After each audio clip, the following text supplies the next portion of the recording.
It's the #1 group of conservatives in the country. It's what I come from, my base, my kind of people. Hey, good. Got a few fans. Now, you were first elected in '94. You were part of that historic class. Talk about. There's been a lot of talk here about the changes in the Republican Party since that class, getting away from its base, getting away from the contract with America and the things they ran on. And you're a leader of the modern conservative movement, trying to bring it back to its base, back to its roots. Talk about some of the. Well, it's philosophical. What happened is, in the late '90s. The Republicans decided it was more important to maintain power than to maintain principle. And when you start to choose that, the American people see it.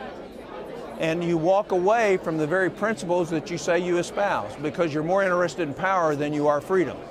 And that's consequently what happened.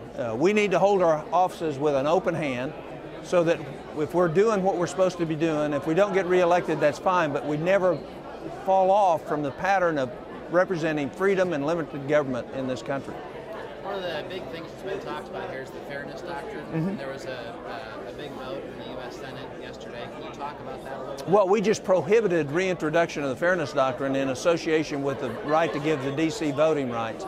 But they're still going to, even though we have that law, they're still going to try to go around that through licensing and hard regulations on licensing as far as when you go to get your license renewed, have you not done certain things through councils? So the battle isn't over. Even if we've won that one, we still have to continue to watch out for freedom. Biggest issue of the day, the economy.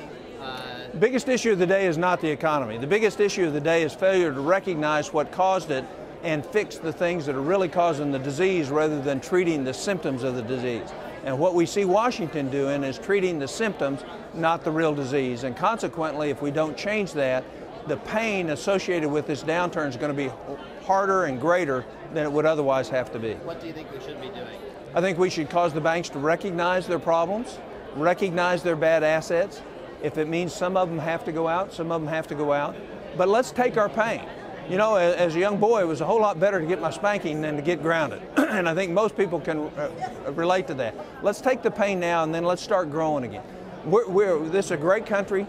We're not going to stay down for that long, but the longer we defer the cost of what we need to be recognizing, the longer we're going to stay down.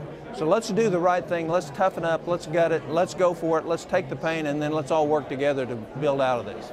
You're one of the top conservatives in the U.S. Senate and the entire U.S. Congress. You've been targeted for defeat by the current Senate Majority Leader, big labor, on down the line.